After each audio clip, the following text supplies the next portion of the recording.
बोलते हैं। आज इसमें फिर से पढ़ना है हमें, परिमेय किसे कहते हैं, अपरिमेय किसे कहते हैं। वहां पे परिमेय संख्या के दशमलव का प्रसार पढ़े थे, यहाँ परिमेय संख्या के दशमलव का प्रसार नहीं पढ़ेंगे, इसे थोड़ा सा आगे हम लोग पढ़ेंगे।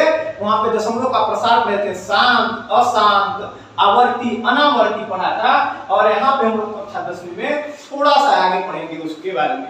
हम लोगों ने देखेंगे परिमेय संख्या किसे बोलते हैं। ऐसी संख्या जिसे p/q के रूप में हम लोग लिख सकते हैं, उस संख्या को क्या बोलते हैं, परिमेय संख्या। लेकिन यहाँ पे क्या नहीं होना चाहिए, q के बराबर में 0 नहीं होना चाहिए। यानी कोई संख्या लें और उसको p/q के क्या रूप में लिख सकते हैं, अगर लिख सकते हैं तो परिमेय संख्या है। लेकिन अगर q की जगह पे अगर 0 आ जाता है तो हमारी परिमेय संख्या नहीं कहलाएगी।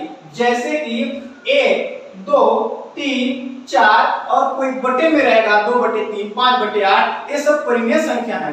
लेकिन जैसे उदाहरण के लिए अगर क्या अकेला 2 है तो क्या परिमेय संख्या है, हाँ है। क्यों? क्योंकि उसको p/q के रूप में लिख सकते हैं। बटे में हम 1 लगा सकते हैं, अगर 1 लगा सकते हैं तो p/q के रूप में बन जाएगा। अगर p/q के रूप में बन जाएगा तो हमारा क्या बन जाएगा, परिमेय संख्या। उसी तरीके से हम 3 को बनाए हैं, 3/1 यानी p/q के रूप में बन गया, परिमेय संख्या कहलाएगा। लेकिन अगर हम 4/0 रख देते हैं, यानी कि p/q के रूप में जैसे ही बनाते हैं तो q के जगह पे क्या हो जाता है, 0 हो जाता है। लेकिन परिमेय संख्या क्या होता है कि q के जगह पे 0 नहीं होना चाहिए, यानी नीचे 0 नहीं होना चाहिए, ऊपर हो सकता है। अगर नीचे 0 आता है तो हमारी परिमेय संख्या नहीं कहलाएगा। अब देखते हैं अपरिमेय संख्या किसको बोलते हैं। ऐसी संख्या जिसे p/q के रूप में नहीं लिखा जा सकता है, यानी p/q के रूप में हम नहीं लिख सकते, ऐसी संख्या को हम अपरिमेय संख्या बोलेंगे।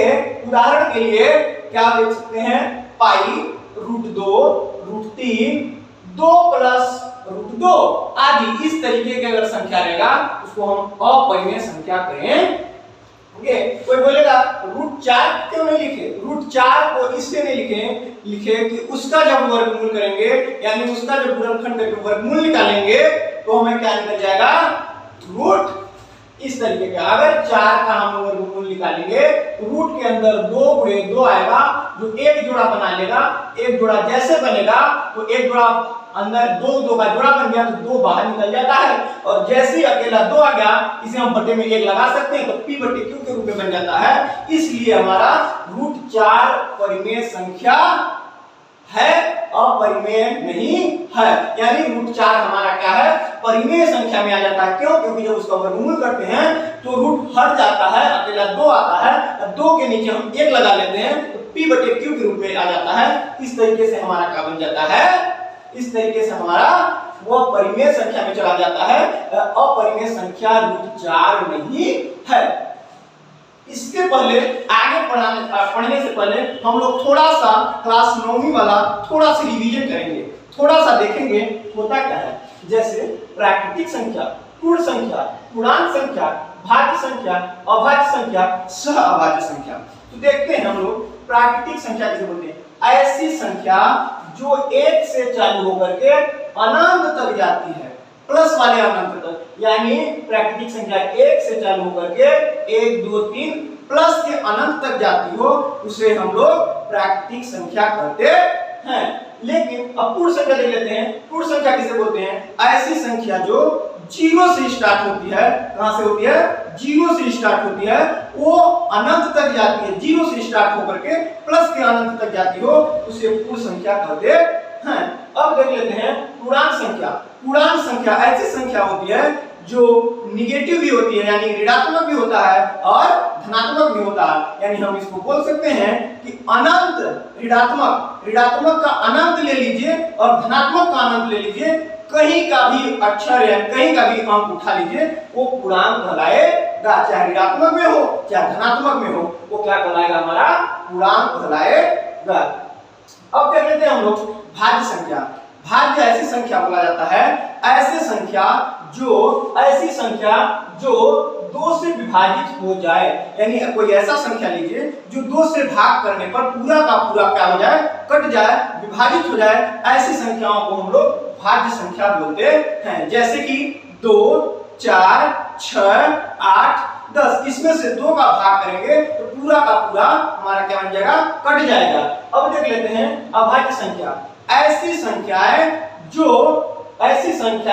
जो केवल और केवल एक और स्वयं से कटे, बाकी से न कटे, उसको अभाज्य संख्या कहते हैं। यानी कि वो 2 से भाग नहीं जाता है, वो स्वयं किससे जाएगा, 1 से जाएगा या फिर स्वयं से जाएगा। जैसे कि ले लेते हैं 3 को अगर भाग करेंगे तो 3 को अगर हम भाग करेंगे, 3 को भाग करेंगे तो 1 3 या 3 से कटेगा, और 3 को अगर स्वयं से करेंगे तो 3 एकम 3। यानी कि कोई संख्या जो 1 से और स्वयं से भाग जाता है उसको हम बोलेंगे अभाज्य संख्या कहते हैं। अब देखते हैं सह अभाज्य।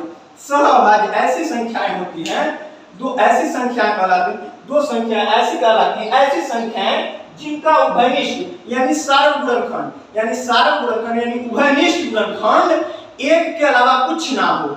जैसे कि 4 और 7 क्या दोनों सह अभाज्य संख्याएं हैं? हाँ, ये हैं, क्योंकि 4 का जब गुणनखंड किए तो 1 2 4 यानी 1 चौके 4, 2 दूनी 4, 4 एकम 4, 4 की गुणनखंड हो गया 1 2 4। और जैसे 7 का गुणनखंड जब निकाले तो हमारा निकला 1 7 7 और 7 एकम 7, यानी कि ये 7 के गुणनखंड और ये 4 का गुणनखंड। क्या 4 और 7 का गुणनखंड करने पर हमें दोनों में से उभयनिष्ठ यानी दोनों में हमें क्या क्या मिल रहा है? क्या एक मिल रहा है या 1 के अलावा कुछ और मिल रहा है? तो हम देख रहे हैं 1 के अलावा कुछ भी दूसरा अंक यानी दूसरा अक्षर नहीं मिल पा रहा है, इसलिए हम बोल सकते हैं 4 और 7 दोनों क्या हैं? सह अभाज्य संख्याएं हैं। ये दोनों सह अभाज्य कहलाएंगे। इस तरीके से हम लोगों ने देखा।